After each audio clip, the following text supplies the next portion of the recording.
Welcome again to another amazing stakeout.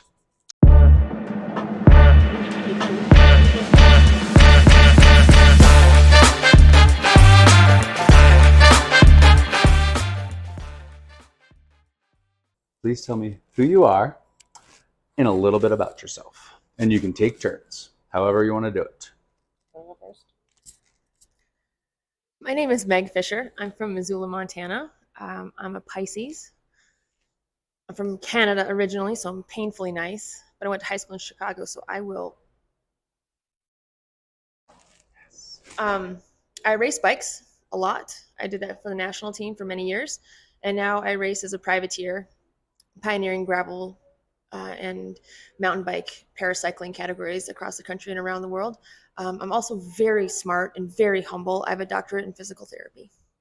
Perfect.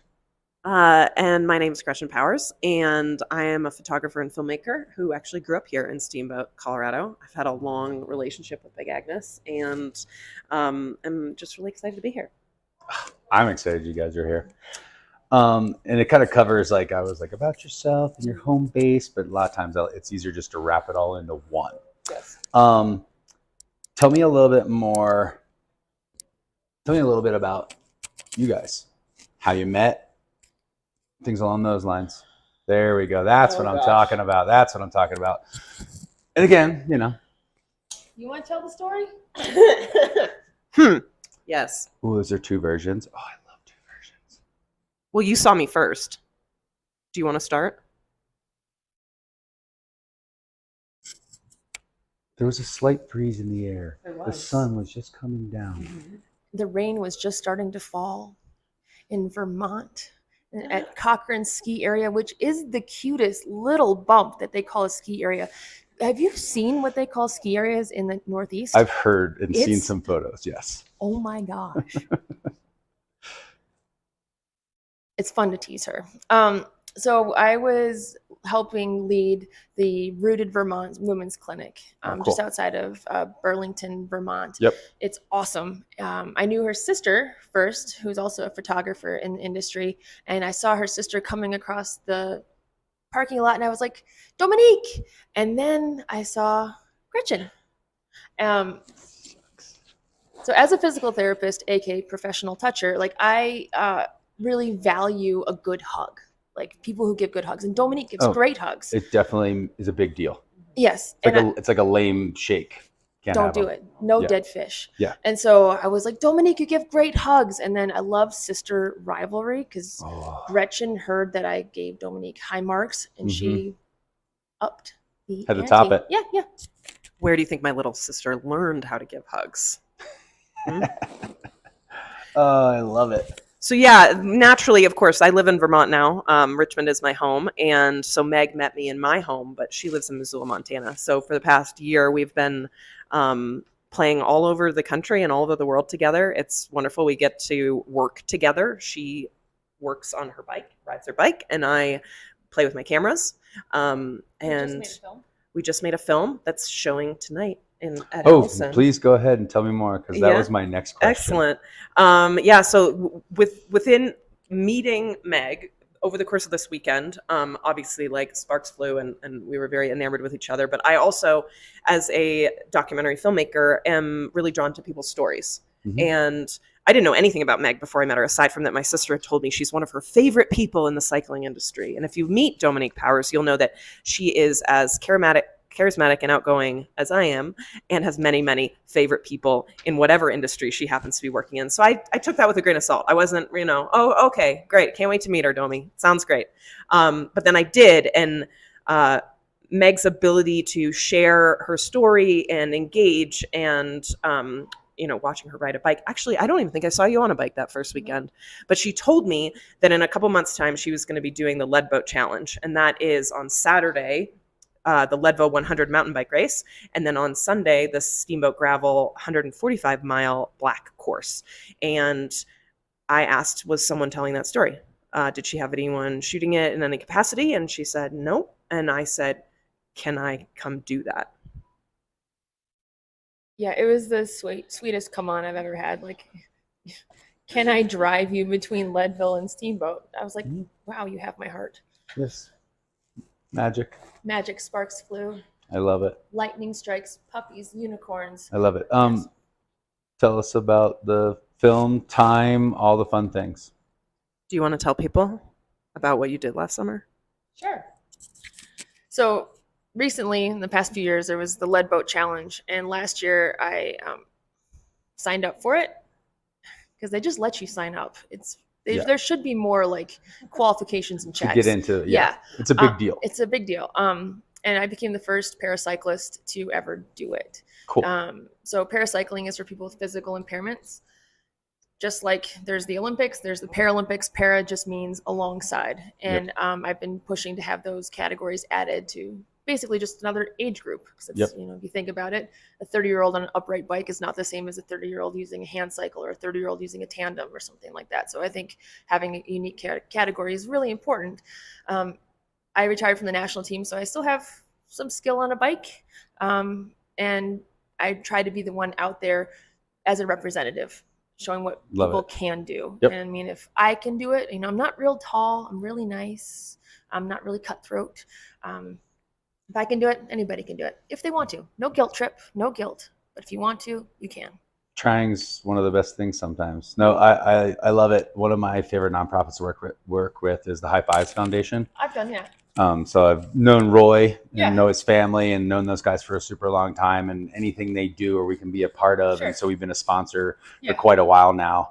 And the day I met him, he was like, we were trying to meet each other. And he's like, well, I've always wanted to talk to Big Agnes. And then we met and then became friends, and we share videos and pictures of our kids. And I just had a meeting yesterday with our Winter Sports Club here. Yeah. And I'm one of the people that helps run our bank slalom, and it's a slash and burn. We're going to have an adaptive segment to it because our buddy Steve Crawford has been doing it. And he's like, yeah, I'll race the adaptive. But some of them are like, oh, we're racing against everybody else too. But then we'll have our adaptive day. We have a kids day as well. But then some of the kids will compete with the adults because they're that good. Yeah. But super psyched that we're actually going to have that segment added on as well. Yeah. And hoping to get some of those athletes to come from High Fives too, hopefully. Well, 15% of the world lives with a permanent physical impairment, according to the World Health Organization. Yep. So that's a massive minority class that often gets ignored or pushed to the side, or people always know somebody who has an impairment. I think the social and value of including para categories is monumental, because it just takes one for somebody to go home and talk to their neighbor and talk to their colleague or talk to their family member and say like, oh, I saw somebody who looked like this or had this difficulty. It's kind of like yours. It's kind of different, but if you want to do this, you can do it too. It's huge. Yeah. Can I come ski with you guys? Sure. Heck yeah. Well, snowboard, but I mean, it's a sit ski, but still snowboard. Some are going to be snowboarding. Knuckle draggers. Yep. Because it is a snowboarding event. Oh, it's a shame. Well, see, here's what lies in that. Do I need to get in the Mount middle Baker of you Bank two? Slalom's like over 30 years old. And since that time, in 30 years, not one skier has said, let's make a cool ski slalom. So then every time we have the bank slalom, there's now multiple. There's a series that we're trying to put together. But people are like, well, why don't you do skiers? I'm like, you guys should have came up with this. The other one's 30 years old. Yeah. So, but we're stoked because we get like former Olympians. Yeah. Olympians now, former pros, pros, to we have from like 6 years old to like 65. Mm-hmm. It is amazing. It's one of my favorite days ever. And so having that meeting and kind of getting things aligned again for this next one, and it's always in March, we're super excited. Sports wise, how's gravel biking made an impact on your life? I think this question's for you. That's for me. Yes. I mean, I can talk about that too, but Yeah. I think they want it. We're working this way. We're back working to this me. way back to you. It's like a circle Oh, kumbaya, man. on the stakeout. Gravel cycling really has changed my life. Bikes in general. So about 20 years ago, I was in a really bad car accident. I got my head smashed in, got my leg ripped off. They took away half my abdominal muscles. I was told I'd never walk again. They were concerned I'd never be able to talk or have advanced thoughts. Shows what they know. I'm glad they didn't know much. I'm glad they didn't know much. So I was a collegiate tennis player at the time, so I was a high level athlete. Cool. Yep. And having my leg taken away meant that my college tennis was taken away. My community was taken away. I lost a lot. Yep. Bikes gave me that back. Actually, I blame it on my service dog. We all love our dogs. You've got your dog on your arm. Betsy is tattooed on my heart. Betsy the Wonder Dog was a service dog who pulled my wheelchair, picked up the things I dropped, gave me a reason to go outside and go outside my house and challenge myself, because she was still a dog. And I saw people mountain biking with their dogs. I was too shy to ride with people, but I could ride with my dog because she didn't care how fast or slow I was. Yep. And eventually I got faster than my dog. And then I met people on the trail. Then there was about 10-year period where I raced road with the national team. But after I retired from the national team, I was like, I want to get back to my dusty, dirty roots on trail and gravel. And when I noticed there weren't paracycling categories, I was just shocked. And getting to see how diverse and inclusive and warm and welcome the gravel community is. It's all about getting people to play bikes together. And maybe there's a competition, but it's more of an event. It's a get together. I think it's still a ride first. Yes. There's a race in there, but it's still a ride. Yes. I think the meat of the race is in the middle and the back. I mean, there's those cheetahs up front that want to be on the pointy end of the race and go for it. But if you don't, it's just a giant group ride. Totally. Yeah, with a bunch of new best friends. Totally. Yeah, people who kind of are all bent the same way. I absolutely love it. So it's continued to give me a space where I feel welcome. It's a space that's fun. It's a space where I get to help people too. Yep, perfect. Next. Oh gosh. There's no pressure. Are you sweating? Yes, okay, as everyone can probably tell, I spend most of my time behind the camera. So you put me in front of it, and yes, my hands are sweating, my face is sweating. It's hot out. I think you guys could turn up the AC in this building. Anyway, I have ridden bikes my whole life. I grew up in steamboat riding bikes, and when I went to this women's gravel clinic in Vermont last summer, that was kind of like a reintroduction to a new space in cycling. My dad announced mountain biking races as a kid. So when I was a kid, and my sister and I would go and cheer people on and make animals out of zip ties. That was the kind of stuff we love to do. And so cycling has been a big part of my world for all of my life. But, I too, as someone who is a collegiate athlete and has been kind of trying to figure out, where do sports fit in my adult life, finding the gravel bike in a state like Vermont, kind of similar to Colorado, where we have more dirt roads than we do paved. And it just has opened up an entire world of play for me, an entire new road system to explore, which is, I enter a couple short courses, which still are 50 miles long. So I think we need to reframe the narrative and the language around that. Yes. So I've done a few of those this year, honestly, because I've spent so much time around all these athletes that I was I kind of want to try that. Mm-hmm. And it's been really fun. But again, I'm in the middle of the pack. I'm there, and I'm making new friends by the time I'm done, and that's really fun. But I think from a storytelling perspective, the part about gravel that I get most excited about are those stories that exist in the bottom half of the pack. Yep. I spend a lot of time, when I'm shooting Meg, who finishes kind of around that space, meeting all the family and friends on the sidelines of the other racers around them, and learning about how much time people put into the training, and then trying, and so much of it is just finding somewhere to push ourselves to do something hard, because I think there's so much good that comes from pushing yourself and trying hard things. The things, I know Meg has said this before, it's we do these hard things we choose so that we're better prepared for the hard things we don't choose. Yep. And I think that endurance sports and the community around that builds something really special. I think the community is a big deal, because everybody's welcome. Mm-hmm.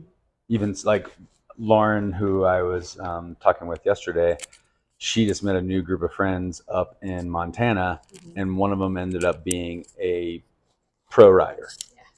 She's she was the nicest, and she's talking about this and this, and then she finds out that she coaches as well. And so to be riding with somebody that's at a bigger level than you, but they can talk to you normally and explain to you hey, you think you're doing this, but you should be doing this. And this is going to make you do jumps better, or this better, or take your line better. And she was it was one of the most welcoming things. And she's I was always riding just with my guy, and then a couple friends here and there, but now there's this group that they get to ride. Mm-hmm. enjoy it, have fun with, maybe have a beer or something afterwards with. I think that's a big deal. Couple last things. It gets simple, but then maybe not. Yes. It all depends on where we go in the stakeout because it can be anywhere. Let's just do the simple. Okay. How can people follow you? People can find me across all social media channels on the internet at G Powers Film, and Meg Fisher goes by her own name. Simple, Yep. short, Mm-hmm. no extra letters. And To the then, point. yeah, I love it. the film that we're showing tonight in Houston is called Able, and it's being submitted to film festivals all Check over it the out. country. And we're just super excited to see this story of this really amazing badass thing that Meg did. But there's more to it. You know, there's just so much more about, you know, that we all are capable of more than we know. And for me as a filmmaker, this project proved that to me as well. Perfect. I love and that. I feel very, you know, lucky to get to show it in my hometown. I was a Winter Sports Yep. Club athlete back in the day, and I think the last time I was in the Olympian Hall at Houston, I was getting some award, you know, as a senior in high school on the ski team, and so yeah, it's super special to be back here. And Love it. what about you? I already told people how to follow you. Meg Fisher, everyone. Love it. Okay. Now for the tough. Oh shoot. This goes for both of you again. It's fine. Okay. You're going to be fine. Here. Okay. Really? There we go. It's going to be okay. She'll be fine. She'll be fine. Favorite go-to costume piece? This is an excellent. I know mine. So the university was having a drama club sale of costumes. Oh, nice. I have a kangaroo costume, which I find is highly versatile. Mhm. I mean, the tail can go anywhere. The little Joey comes in or out of the pouch. I mean, It's like, perfect. I mean, the That's ears, great. Yeah, it's- everything. It's done well. I mean, I have dressed up like a ninja kangaroo, a cowboy kangaroo. I mean, you can Taking make kangaroos to a whole new level. Oh, I love it. I mean, It's that's perfect. probably my favorite. I mean, I've got another one that's kind of sick, a little twisted. I've won actually competitions with it. Around Halloween, I often go as a shark attack victim, Oh, I like that. which I feel a little guilty for the sharks because I mean, yeah, fish are friends. So are sharks. I mean, we learned this from Finding Nemo. Yes. But I usually I find like a stuffed shark from my local kids toy store, cut a hole in its mouth and a hole in its kind of tail area, and then you can put your prosthetic leg through it. This Halloween costume slayed when I was in Hawaii. Oh, I bet. And then I mean, I've won dinners, drinks. It's perfect. It was made for me. You kind of need both ends of the spectrum. I love need it. to go now. I didn't put this together as a shark attacked kangaroo. Yeah, it could happen. Why have I never combined that? That's why we're here on the stakeout. Right here. I don't really do costumes, Rob. Cut 1 second. Just kidding. Excuse me? How can you not? This has not been disclosed in our relationship. This is like. Wow. Okay. So here. We didn't I say don't like that. Halloween. Let's start with that. Okay, so here I got an answer to this. Yes. You'll be the first person on the stakeout going home with a homework assignment. The next time we see you, you need to have a favorite costume piece. Mind you, it can be very simple sometimes. Literally, what is around your neck sometimes could be a costume piece. We're all wearing costumes. Okay, my best I mean, this costume. is what I look like every day, Yeah. Right. but Well, I will tell you, Rob. Growing up in Colorado and Vermont, every time I had to do any kind of costume thing growing up, I usually went as some sort of cowboy situation because all of my apparel from, youth out west is unique and different back east. I think that's great. That's a costume. But it always just kind of felt like too easy, I didn't try that hard. Well, maybe next time, because you now have a homework I have a assignment. homework assignment. Okay. I'm a harsh grader too. Here we so go. I'll hold her We do accountable. have to start sort of wrapping it up. Yes. This is another quick and simple-ish. You're stranded on a deserted island, and you can have one food item and one beverage. What are they? Should we answer for each other? Because I think I know what yours is. I know what yours is. Okay, go. So your drink would be maple syrup. Your food would also be maple syrup. Syrup. Okay. I love it. I give you like 50% correct on that, probably. Maple syrup is liquid gold. The best of it is made in Vermont. You should drink it out of the bottle. It's really delicious. Mm-hmm. Meg would like a plain Jane latte with moo juice. And she also has a thing for lemonade, the kind that's powdered. She got stopped at TSA on the way here because she had a massive bag of yellow powder in her bag. Oh, that's awesome. Yeah. And it broke or something. They had to test it. I had to test my country time. Country Time lemonade. Yeah. She came home with It's 3 lethal. the other day because they were on sale. I do wines of it. I love it. It's out of control. Yeah, Mhm. but you did 2 drinks. Yep. Food. Food. Well, we have to hydrate or die, right? So we start with that. I mean, True. Food. I mean, I am a huge. The Vermonter in me is coming out very hard right now, but extra sharp cheddar cheese It's good. with like obviously accoutrements. Like I'm assuming maybe I'd have some crackers on the island or something. It's. Did you not? That's a listen to the dish. question? A cheese and charcuterie board. No. Oh my god. Meg's on it. What would yours be? Harder than it looks, huh? I think it'd be apple pie. Done. Perfect. Apple pie has like 12 ingredients. But it's One. one food item. Okay, well, if I had my cheddar cheese and your apple pie together, that would be delicious. Yes, Are we stuck on the island together? I mean, you are together. Right. Right. I gave you guys that. Yeah. Not everybody gets that. Right. You- So you've most got are the just coffee. solo. We've got the maple syrup Makes the and dream the work. apple pie. It's going to be great. Well, kids, That was good. that was amazing. It was awesome to sit with you two. We'll Thank probably you have so to do much, this Rob. again sometime. Definitely.